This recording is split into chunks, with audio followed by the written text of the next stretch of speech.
Noong Agosto 2014, isang pambihirang lakas ng bagyo ang humagupit sa Pilipinas at ang isa sa makabundukan sa Tagaytay ay tinabunan ng rumaragasang ulan.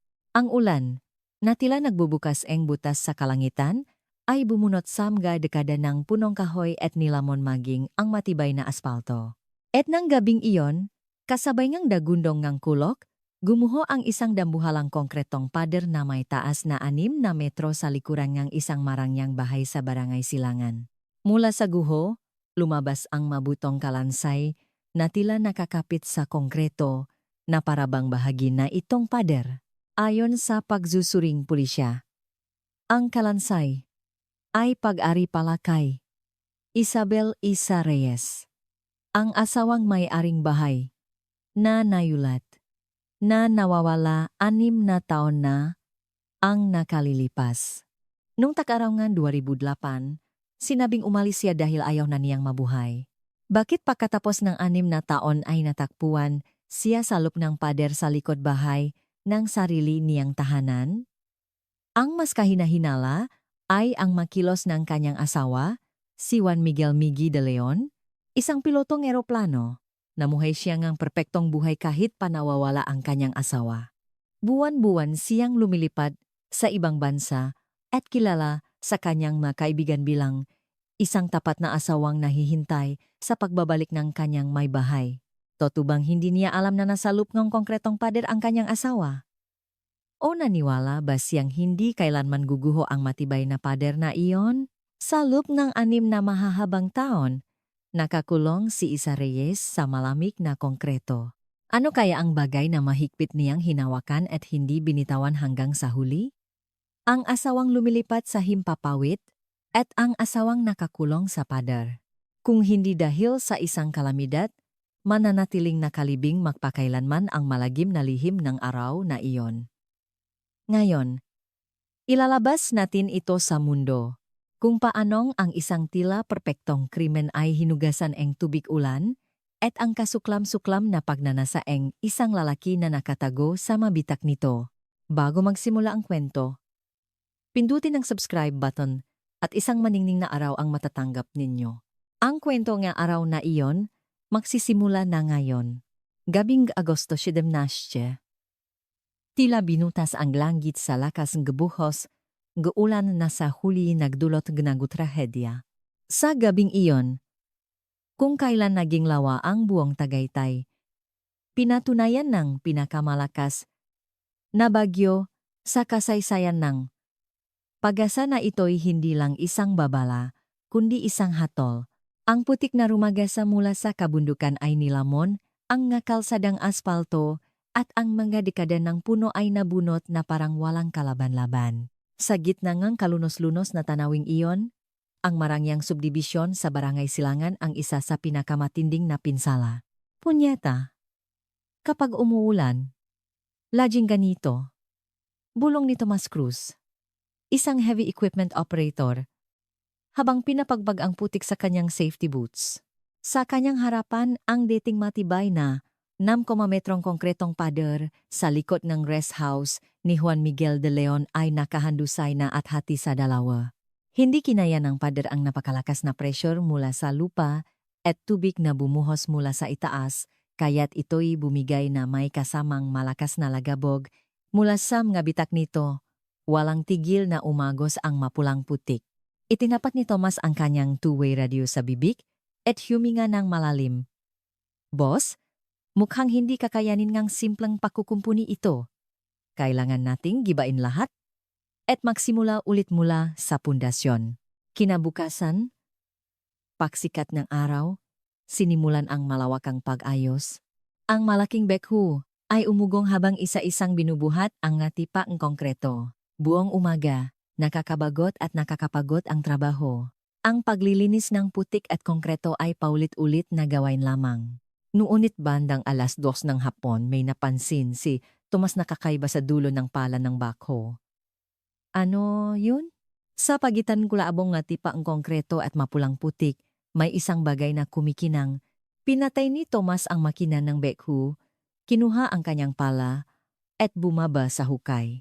Dahan-dahan niyang hinukay ang lupa sa paligid hanggang sa lumitaw ang isang malaking bulto na binalot ng makapal na tarpaulin na karaniwang ginagamit sa mga air cargo.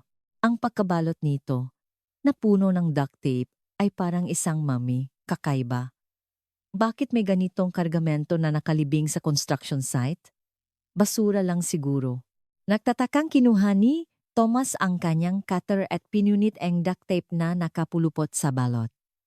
Habang tinatanggal niya ang gasuson ng makapal na plastik, biglang natigilan ang kanyang kamay. Ang nasa loop ay hindi basura, kundi mga buto ang tao. Isang kalansay na walang bahit ng laman, at ang mahungkag na mata nito ay nakatingin sa maulap na kalangitan. Tila ba matagal na nitong hinihintay ang sandaling ito? Ah, tao? May tao dito? Napasigaw si Tomas at napaatras. Ang hawak niyang pala ay nahulog at gumawa ngang matinis na tunok sa katahimikang ngang bundok. Tanging ang kanyang malakas na pahinga at mabilis na tibok ngang puso ang maririnig sa lugar. Makalipas ang 30 minuto. Ang lugar ay kinordonan ng dilaw na police line ng Tagaytay City Police Station Scene of the Crime Operatives, SOCO. Sa pagitan ng amoy ng ulan at lupa, sumisingaw ang amoy ng isang krimen. Si Detective Marco Salazar, suot ang kanyang latex gloves, ay matamang tinitigan ang bahagi ngang pader kung saan natakpuan ang bangkay. Tiningnan niya ang hiwangang kreto at ang pwesto ngang bangkay, saka umiling. Ito, plinanong ilibing bago pa man buhusan ng semento ang pader. Paano ninyo nasabi agad yan? Detective? Tanong ni Officer Leo Santos na kumukuha ng malitrato sa lugar. Posible rin namang hinukay lang nila at inilibing matapos gawin ang pader. Itinutok ni Detective Salazar ang kanyang flashlight sa sahig ng konkreto. Tingnan mong maigi. Ang bangkay ay nakahiga ng pata sa ibabaw mismo ang pundasyon ng pader. Kung inilibing ito pagkatapos gawin ang pader, kailangan nilang butasin itong makapal na reinforced concrete mula sa itaas. Pero wala kang makikitang kahit anong bakas ng paktibag. Itinuro ni Detective Salazar ang makapal na balot na nakatakip sa bangkay. Ito ang tinatawag na pagtataniming. Habang ginagawa ang pader, inilagay na nila ang bangkay sa loop ng molde bago pa man ibuhos ang semento mula sa mixer. Nang tumigas ang semento, naging perpektong nitso ito. Ayon sa kanyang teorya, ang salarin ay malamang na may alam sa proseso ng konstruksyon o siya mismo ang nagpatayo nito. Maingat na kinuha nga investigador ang ilang ngipin at buto at ipinadala sa PNP Crime Laboratory. Lumipas ang 2 araw na puno ng tension. Nung hapon ng Agosto 19, isang fax ang dumating sa opisina ng Tagaytay City Police. Kinuha ni Officer Santos ang papel at nagmamadaling lumapit sa mesa ni Detective Salazar. Detective, may resulta na po. Nakilala na ang biktima. Sino ro? Tanong ni Salazar habang umikot sa kanyang silya. Nasa listahan ba natin ng mga nawawala? Si Isabel Reyes, 43 anyos. Nayulat na nawawala noong Hulyo 2008. Kinuha ni Salazar ang dokumento at nanlaki ang kanyang mamata. 2 cositas osma. 6 na taon na pala. Sino ang nag-report? Ang asawa niya. Si Juan Miguel de Leon. Ang trabaho niya ay piloto sa isang malaking airline company. At heto pa, huwag kayong magugulat. Ang address niya ay eksakto sa lugar kung saan natakpuan ang bangkay. Barangay Silangan. Napahampas si Salazar sa kanyang mesa.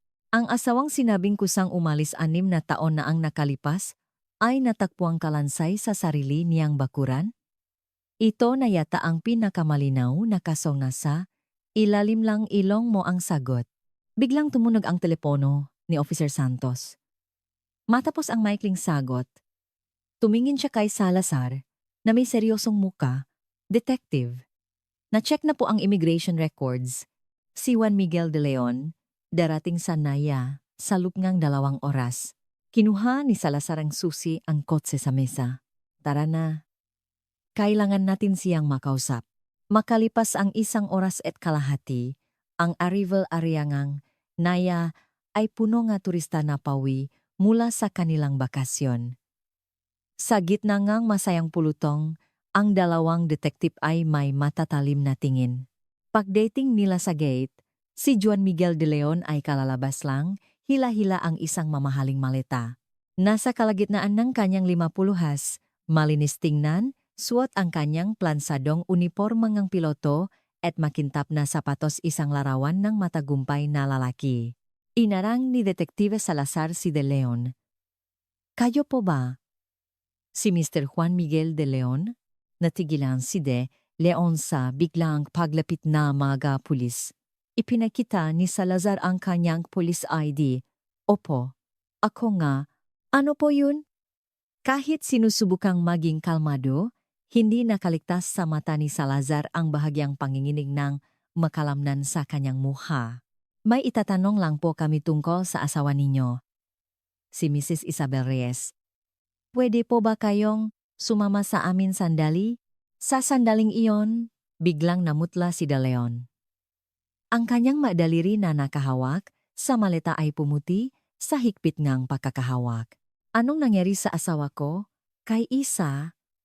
Nanginginig niyang tanong, ngunit ang kanyang mata ay ligaw at punong takot. Hindi ito pag-alala, kundi purong sindak. Hindi sumagot si Salazar.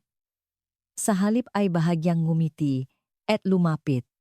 Ang kanyang mahinang boses ay parang punyal na tumusok sa tainga ni De Leon dahil mukhang interesado kang malaman.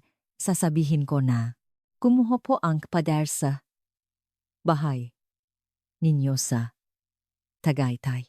Dahil sa landslide, dala ne malakas na ulan. Landslide? Parang wala sa sariling bulong ni De Leon. Hindi pinalampas ni Salazar ang pagkakataon. Akala mo siguro perpekto ang pagkakatago mo? Pero mukhang hindi kasama sa kalkulasyon mo ang ulan na galing sa langit? Nang marinig iyon, tuluyang nawala sa sarili si De Leon. Mabilis niyang kinuha ang kanyang cellphone mula sa bulsa. Ang kanyang magadaliri ay nanginginig habang nagdadial. Hindi, pamilya ang tinatawagan niya para magbigay ngang balita. Ngayong ang perpekto niyang krimen ay gumuho dahil sa isang hindi inaasahang kalamidad. Ang tanging lubid na maari niyang kapitan ay ang kanyang abogado. Attorney, tulungan ninyo ako. Namumutla si De Leon habang humihingi ng saklolo sa telepono. Ilang sandali pa, sa interrogation room ng Tagaytay City Police Station, mas mabigat at maalinsangan pa sa labas ang hangin. Kahit malakas ang buganga, aircon, hindi nito napapawi ang tensyon sa pagitan nila. Si De Leon ay nakaupo sa isang malamig na upuan. Ang mga kamay ay nakapatong sa kanyang mga tuhod. Mr. De Leon, ulitin ko ang tanong.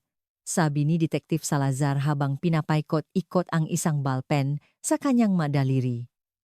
Noong 2008, sa araw na ginagawa ang pader, nasaan ka? Lumingon si De Leon at tumingin sa isang sulok nga mesa. Gaya nga sinabi ko, ipinaubaya ko na sa mga trabahador ang lahat. Nasalup lang ako nga bahay. At naghahanda para sa aking flight. So, may malaking construction na nangyayari sa likod bahay mo pero hindi ka man lang sumilip? Opo. May ngay kasi kaya sinara ko lahat ng bintana. Napangisi si Salazar at kumuhang isang papel mula sa isang makapal na folder.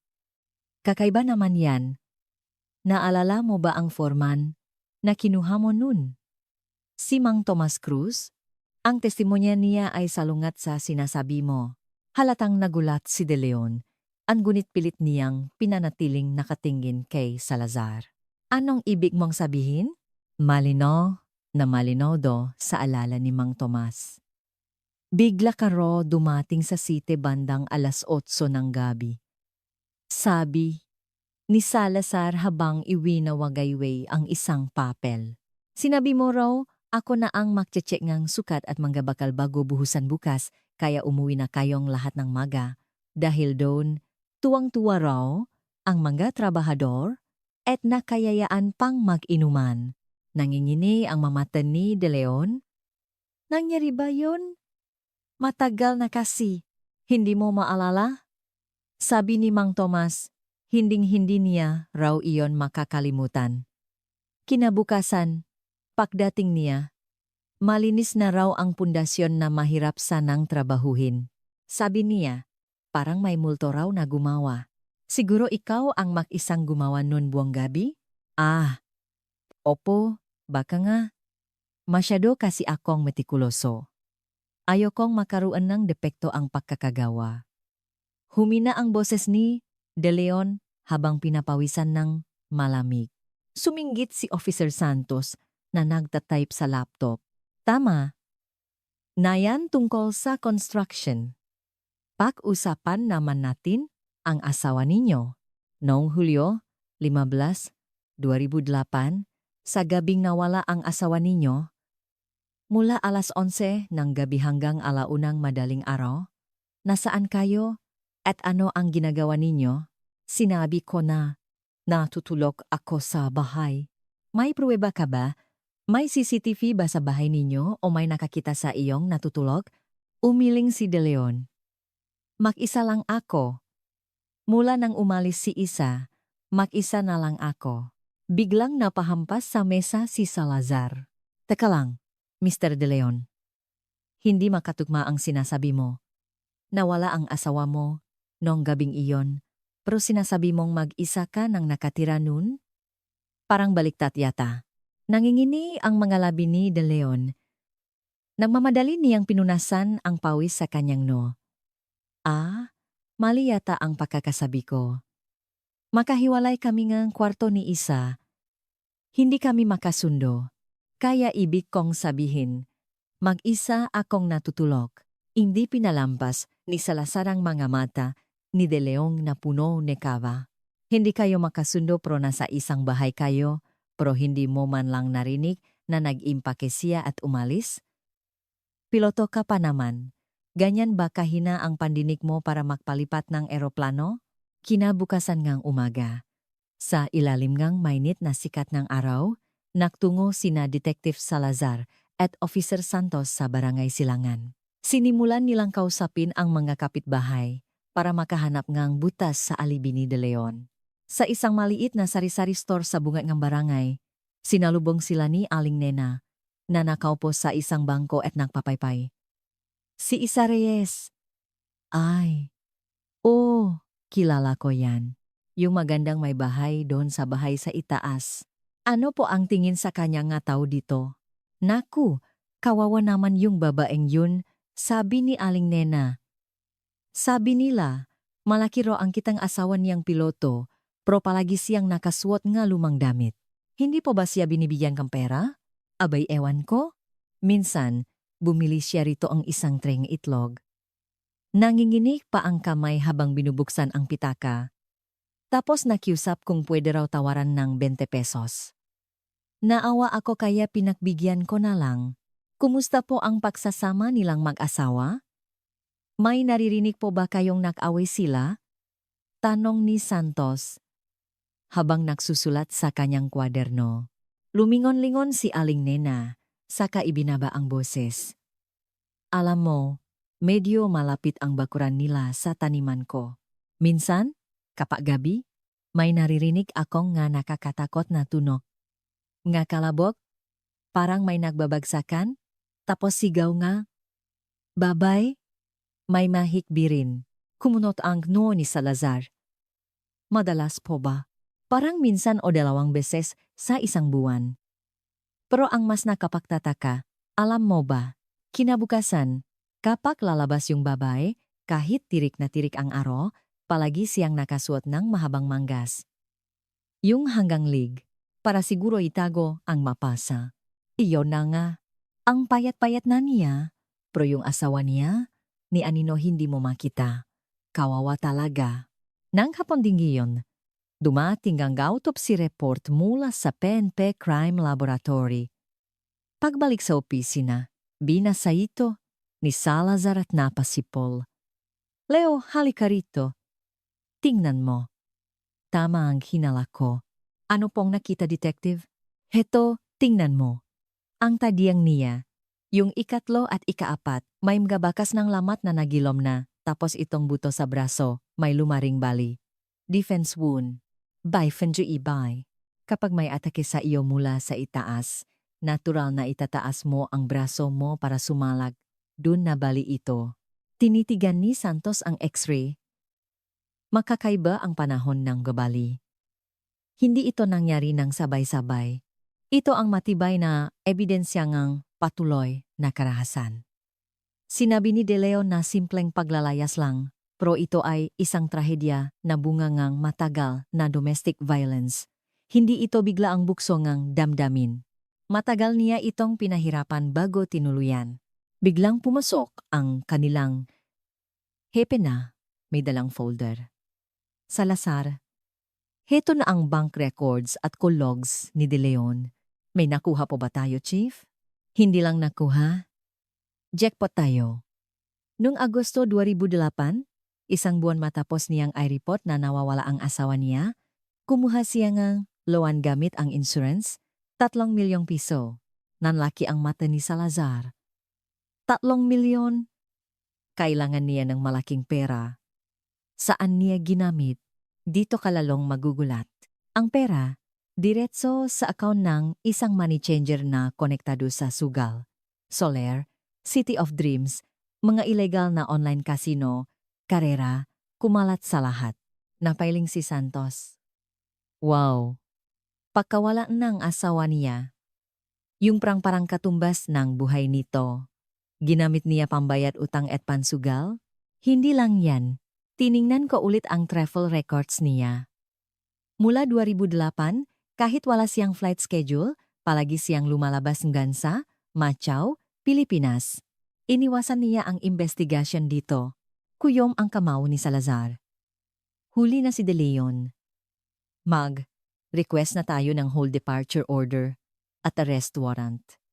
Wala na siyang tatakbuhan. Naasikaso ko na.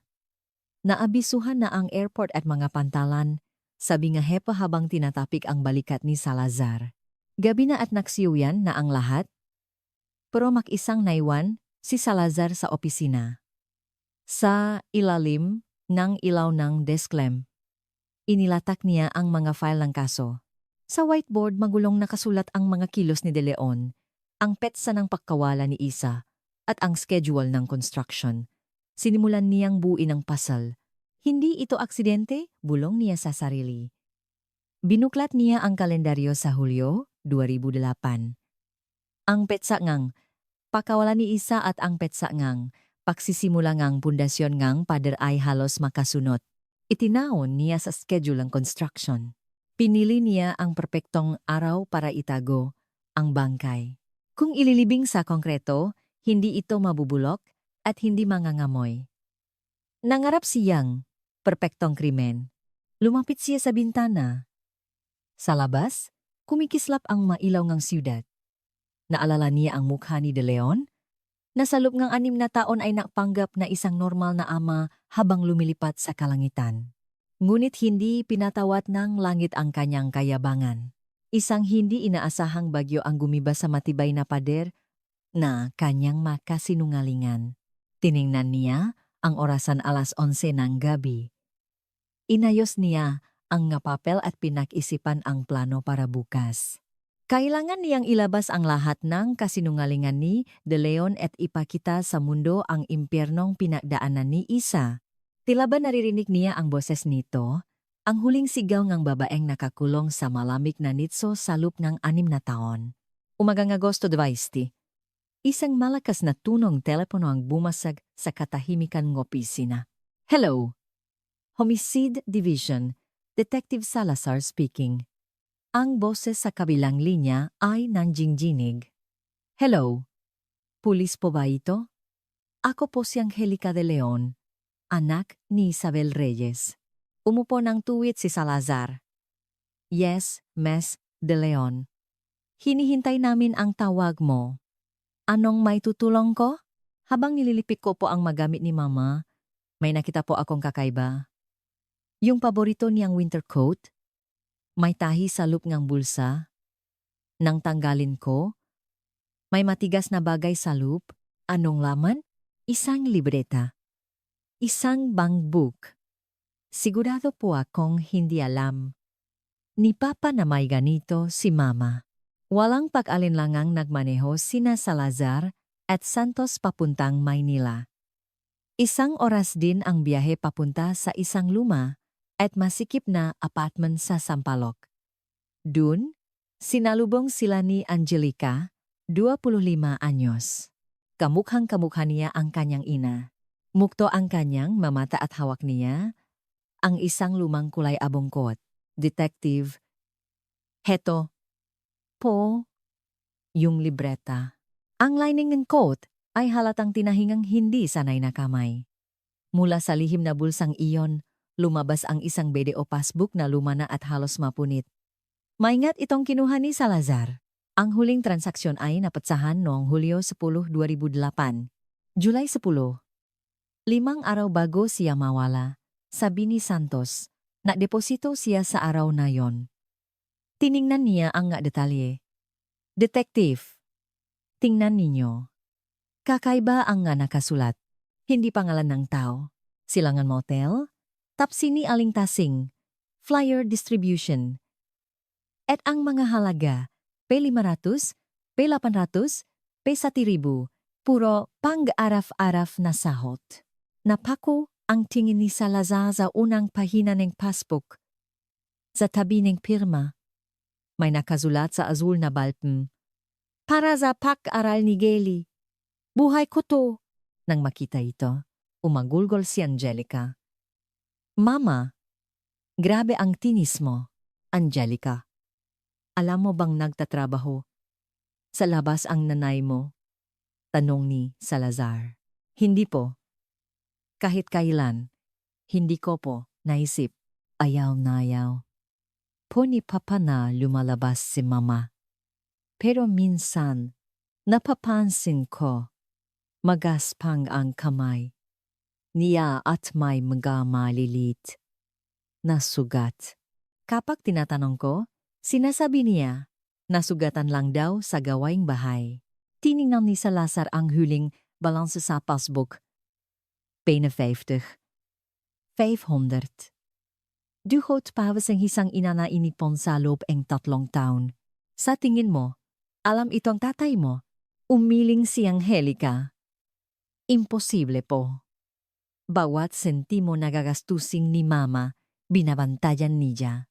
Pagkatapos mamalengka, ilalatak niya lahat ng resibo sa mesa at isa-isahing i-check. Kapag may kulang kahit piso, tatanungin niya kung saan itinago at makakagulo na sa bahay.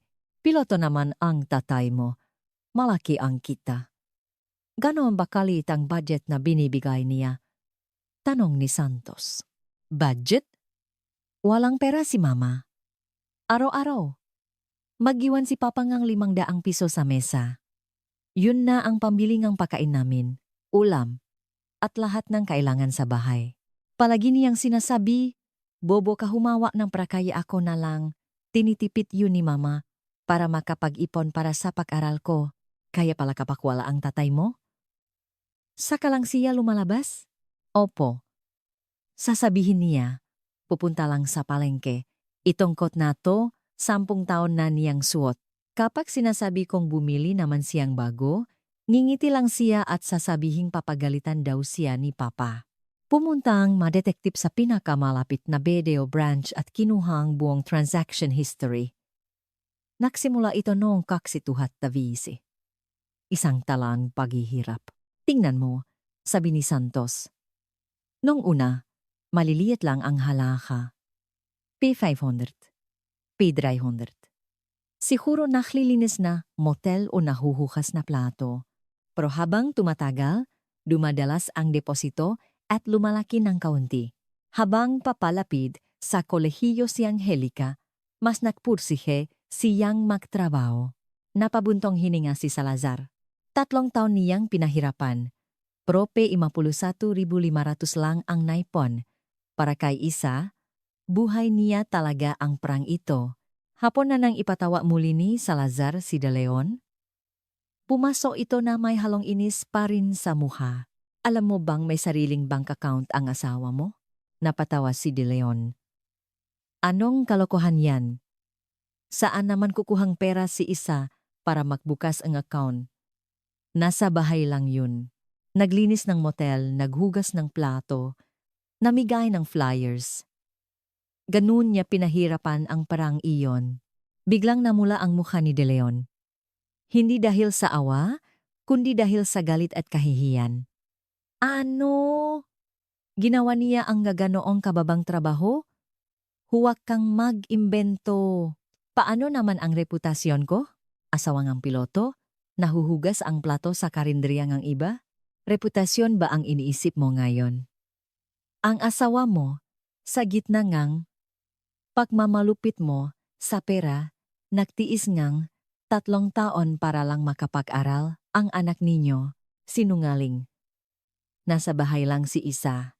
Ilang beses ko siyang sinabihan na huwag lalabas. Sigaw ni De Leon. Inilabas ni Salazar ang passbook. Heto, basahin mo. Para sa pag-aral ni Geli. Buhay ko to. Sarili niyang sulat. Kilala mo siguro. Nang makita ni De Leon ang sulat, natigilan siya. Nanginginig pa rin ang kanyang mata. P51,500. Ang halagang yan, barya lang sa iyo sa kasino. Pero para sa asawa mo, iyon ang kinabukasan ng anak ninyo at ang buhay niya. Dahil ba sa parang ito kaya kayo nag-away? Kailangan mo ngang pambayad sa utang mo sa sugal, tapos aksidente mong nakita ang libretang ito? Hindi ko alam yan. Pinilit mo siyang ibigay, pero tumanggi siya. Sinabi niyang ibibigay niya ang buhay niya, pero hindi ang pang-tuition ng anak niya. Nasimulang manginig ang makamay ni De Leon. Marahil, naalala na niya ang kanyang kasuklam-suklam na isura nung gabing iyon, pero hindi pa rin siya umamin. Hindi umuwi si Salazar. Sa kanyang isipan, hindi na ito simpleng kasong kakpakpatay. Nakikita niya ang imaheng isang ina na sa kabilang pang-abusong asawa ay nagtiis magtrabaho para sa anak. Ang gusto niyang protektahan ay hindi ang P51,500, kundi ang pag-asa para sa kinabukasan ng kanyang anak. Nangako si Salazar na ibubunyag niya ang katotohanan para sa dignidad ni Isa. Agosto 21, umaga. Muling tinawagan si Salazar ng PNP Crime Lab. Detective, halika rito. May nakuha kaming mahalaga mula sa tarpaulin na bumalot sa bangkay. Anong nakita ninyo? May fingerprints? Mas maganda pa sa fingerprints. Sa loob ng balot, malapit sa mekwelyo, may nakita kaming isang maliit na metal. Ipinakita sa kanya ang isang silver na cufflink. Marumi, pero kumikinang pa rin ang maliit na bato. Tingnan mong maigi. May initials. Yenda, Ota de Juan de Leon, malaki ang posibilidad. At ang pwesto kung saan nakuha. Sa loob mismo enge balot. Ibig sabihin, kasama itong naisara nung binalot ang bangkay, napangiti si Salazar. Habang binabalot niya ang bangkay, nalaglag ang cufflink niya mula sa manggas. Hindi niya napansin at tinuloy lang ang peg tape. At isa pa, sa dulo ng duct tape, may nakita kaming hibla ng buhok, hindi sa tao. Buhok ng aso. Anong breed? Golden Retriever. At mukhang alagang-alaga. Balang aso si De Leon. Hapon na nang muling harapin ni Salazar si De Leon. Inilapak niya ang litrato eng cufflink sa mesa. Mr. De Leon, pamilyar ba ito sa iyo? Namutla si De Leon. Saan? Saan galing yan? Sa lupong balot ng bangkay ng asawa mo. Nangingini ang mga labi ni De Leon. Impossible. Nawala ko yan noong 2008 noong may business trip ako. Akala ko naiwan ko sa hotel. Paano napunta ang bagay na naiwan mo sa hotel sa loob ng bangkay nga asawa mo pagkatapos ng 6 na taon? Nagteleport ba? Si Isa, ninakaw niya yan. Mahilig yang mangupit ng gamit ko. Napahampas si Salazar sa mesa. Magsalita ka ngang matino. Ninakaw nga sawa mo ang kafling mo, idinikit sa likod niya, at pumasok sa loob ng tarpaulin para magpakamatay, hindi makasagot si De Leon. Inilabas ni Salazar ang pangalawang alas. Isa pa, noong 2008, may kabit ka? Di ba? Si Celeste Mendoza, may alaga siyang aso.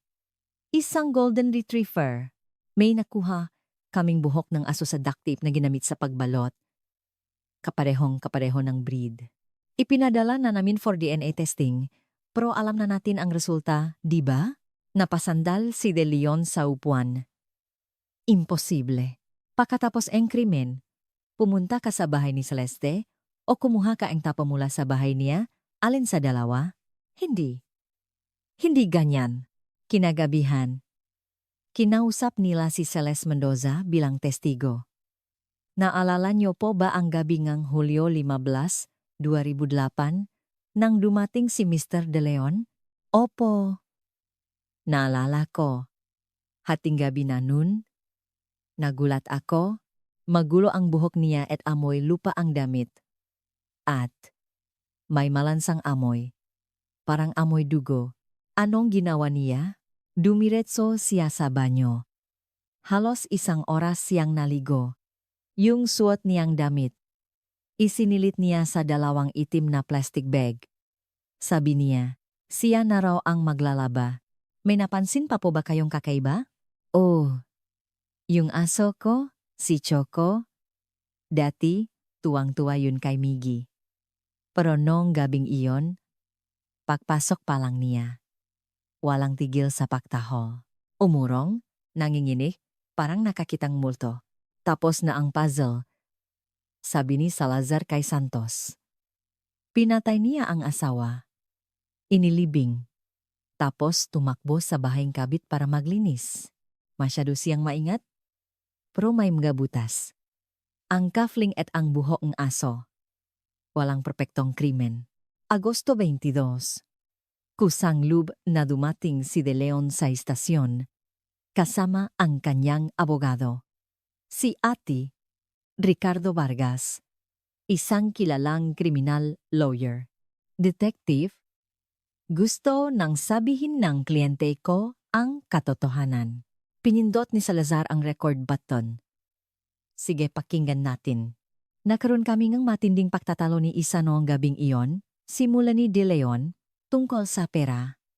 Nalaman kong may tinatago, siyang pera. Nagalit ako, sa galit ko, naitulak ko siya. Nawalan siyang balanse at tumama ang ulo niya sa gilid ng marmol na mesa. Dun na siya. Namatay. Nataranta ako, natakot. Piloto ako na nakapatay nga asawa, walang maniniwala sa akin, kaya inilibing ko siya. Aksidente po ito, detective. Walang intensong pumatay, sabing abogado. Aksidente? Bakit hindi ka tumawa nga ambulansya? Tanong ni Salazar. Mr. De Leon, naalala mo ba yung kotse mo noong 2008? Kotse? Ah, oh, isang itim na sedan. Kailan mo binenta? Ilang araw matapos ang insidente. Luma na kasi. Pagkaalis nila, agad na sinimulan ni Salazar ang paghahanap sa kotse. Leo, nasaan na yung kotse? Ayon sa LTO, naibenta sa isang used car dealer. 3 beses nang nakpalit ng may-ari. Ngayon, nasa isang farm sa Batangas, ginagamit pang karga ngang pataba. Puntahan natin! Tumawag kang Soko. Makalipas ang 2 araw, natakpuan nila ang kalawangin at luma ng kotse. Binuksan ito, ngamga taga Soko. Maalikabok, pero ang loop ay buo pa. Tinanggal nila ang leather seat cover sa passenger side at lumabas ang luma at naninilaw na foam. Sa dilim. Ice spray, nila ito ang luminol. Diyos ko, bulong ni Santos. Ang buong upuan ay umilaw ng matingkat na asul. Ganyan karaming dugo, sabi ngang hepe ngang Soko. Pwede mong linisin ang ibabaw, pero ang dugong pumasok sa foam, hindi mo na matatanggal. May napansin si Salazar isang lamat sa plastik sa gilid ng pinto. Tingnan ninyo ito. May malakas na impact dito. Kung sa sala siya namatay, bakit may ganito karaming dugo sa kotse? Sabi ni Santos. Nagsisinunggaling si De Leon. Sabi ni Salazar. Sa loob ng kotse nangyari ang lahat. Kinabukasan, kinumpirmang DNA test na dugo ni Isa ang nasa foam. Ipinatawag muli si De Leon. Inilapak ni Salazar ang litrato ng upuang umilaw. Sabi mo, sala. Siya namatay. Nang makita ni De Leon ang litrato, nalaki ang kanyang nga mata na parang lindol. Iyan ang foam ng kotse mo. At heto ang basak na pinto. Ganyan karaming dugo, pero aksidente sa sala. Ang toto, buhay pa siya noong nasa kotse, at doon mo siya sinaktan. Anong ginawa mo sa kanya sa lupong kotseng iyon? Nagsimulang mangginig ang mga kamay at labi ni De Leon. Ang kanyang perpektong script ay gumuho na Agosto 24. Isa pang tawag mula sa crime lab. Detective, yung relo. Ito na ang smoking gun. Anong merong sa relo? Ang relong suwat ni Isa nang makuha ang kalansay niya. Basa ang salamin. Huminto ito sa eksaktong 11:42 p.m. Ang oras na sinasabi ni De Leon, natulo na siya at heto pa ang malupit. Yung mabubok na nakuha namin sa ilalim ng upuan ng kotse, 99.9% tukma sa bubok ng relo niya. Ibig sabihin, sa loop ng kotse, nabasag ang relo, hindi sa sala. Marahil dahil sa isang marahas na pagpupumiglas. Checkmate, sabi ni Salazar. Ipinatawag niya muli si De Leon. Huling pagkakataon na. Mr. De Leon, huling tanong. Sa sala ba talaga namatay ang asawa mo? Opo, pabulong niyang sagot. Ang relo niya, huminto ngang 11:42.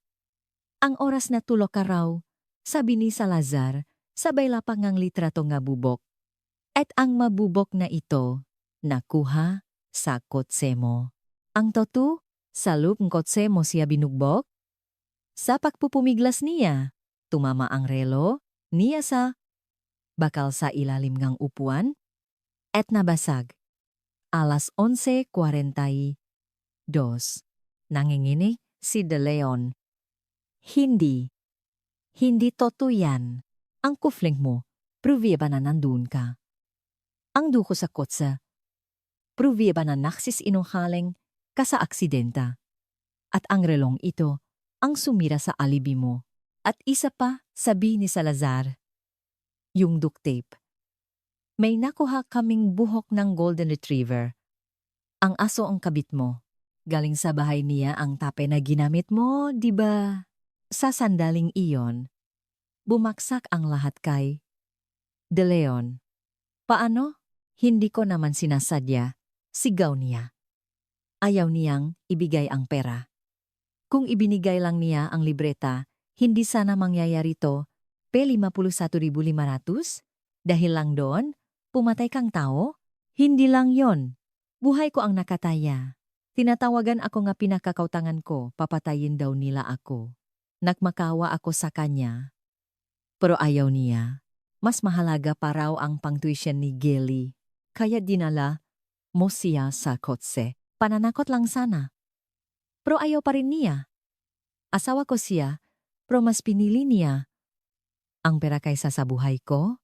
Dahil sa galit, sinakal mo siya hanggang sa mamatay. Hindi na sumagot si De Leon at isinupsop ang mukha sa mesa. Ang piloto, ang mabuting ama, ay isa palang sugarol na pumatay ng asawa para sa P51,500. Mr. De Leon, inaaresto ka namin sa kasong robbery with homicide at pagtatago ng bangkay. Sabi ni Salazar habang isinusuot ang posas. Noong gabing iyon ng Hulyo 15, 2008, salop ng itim na sedan sa gitna ng malakas na ulan. Isa, ibigay mo na ang libreta. Parangawa mo na, sabi ni Miggy. Hindi. Para ito kay Gilly. Kung ibibigay ko sa'yo, isusugal mo lang ulit. Kailangan ko to. Mamamatay ako. Patayin mo na lang ako. Pero hindi ko ibibigay ito. Sa galit, inagaw ni Miggy ang bek ni Isa. Na pambuno sila.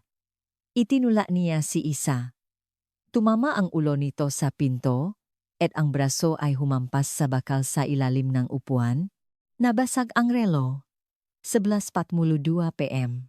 Kinamot ni Isa ang mukha ni Miggy at doon nalaglag ang cuffling. Sa sobrang galit, kinuha ni Miggy ang kanyang kurbata at sinakal si Isa. Ibigay mo na, sabi. Kahit hirap ng huminga, hindi binitawan ni Isa ang bag. Para sa kanya, iyon ang buhay ng kanyang anak. Nang tumigil na sa pagalaw si Isa, kinuha ni Miggy ang bag at hinaluhog, walang libreta. Isang lukot na 500 piso lang ang laman ng pitaka. Ito lang? Para dito, dinala niya ang bangkay sa construction site. Isiniksik sa pagitan ng molde, binalot ng tarpaulin at duct tape, at binuhusan ng semento. Wala nang makakalam. Isa ka lang takas, bulong niya. Kinabukasan, binuhusan na ito nga mixer ng semento, at si Isa ay naging parte ng pader. Sa loob ngang 6 na taon, ngumingiti si Miggy tuwing tinitingnan ang pader. Sa pag-akalang ligtas na ang kanyang lihim, ang hindi niya alam, ang libretang hinahanap niya ay nakatahi sa loob ng lumangkot ng kanyang asawa. Disyembre 15, 2014, sa korte. Si Juan Miguel de Leon ay inatulan NG reklusyon perpetua. Abang buhay na pagkakakulong. Nang walang posibilidad NG parole. Sa likod ng korte, tahimik na umiyak si Angelica. Ang poder sa Tagaytay ay giniba. Ang ngalabi ni Isa ay nakrimit at inilagay sa isang sementeryo na may magandang tanawin. Noong Marso 2015, sa isang universidad, pumila si Angelica sa kasyer. Sa kanyang kamay, isang sobre na naglalaman NG kanyang naipon at ang 51, 591 NG kanyang ina. Pambayad po ang tuition, sabi niya. Matapos magbayad, hawak ang resibo, napaluha siya. Ang papel na iyon ay simbolong lahat ng sakripisyong kanyang ina. Hapon na iyon, dinalaw siya ni Detective Salazar. Inabot niya ang isang maliit na kahon. Ibinalik na nila ang ebidensya, ang relo ng Naimo. Basak pa rin ito. Nakatigil sa uksitoista. Nelia Kumenta-Kaksi. Gusto mo ipayos natin? Umiling si Angelica. Hindi na po, detektive. Gusto kong itago ng ganito. Para hindi ko makalimutan ang oras na ipinaglaban niya ako. Sa sementeryo, dinala ni Angelica ang kanyang diploma at isang check yung laging tinititigan ng nanay niya sa bintana ng bakery pero hindi mabili. Ma, nakapasa po ako. College na ako. Heto, tsake na paborito mo? Huwag ka nang magtipid diyan, magpahinga ka na. Mahal na mahal kita, ma. Isang malambot na hangin ang humaplos sa kanyang buhok na parang yakap ng kanyang ina. Sa malayo, pinanood sila ni Detective Salazar. Nagsaludo siya. Sa istasyon, kinuha niya ang file ng kaso at tinataka ng malaking pulang tinta. Kasi closed. Isang buwan ang lumipas. Sa lugar kung saan dating nakatayo ang pader, may isang maliit na ligaw na bulaklak na tumubo mula sa mga bitak. Sa itaas, isang eroplano ang lumilipad, nag-iwan ng puting marka sa asul na kalangitan ang langit na hindi na kailanman mararating ni Miggy. Ang kanyang kasakiman ay matigas na parang konkreto, ngunit ang pag-ibig, tulad ng bulaklak, ay nakahanap pa rin ng paraan upang sumibol at magbigay liwanag. 6 na taon ang lumipas, dumating na rin ang tunay na taksibol. Salamat sa pakikinig sa kwento ngayong araw. Mag-iwan ng komento kung nagustuhan ninyo. Sana'y mapuno rin ng liwanag at kapayapaan ang inyong araw. Huwag kalimutang mag-subscribe at I-like. Salamat.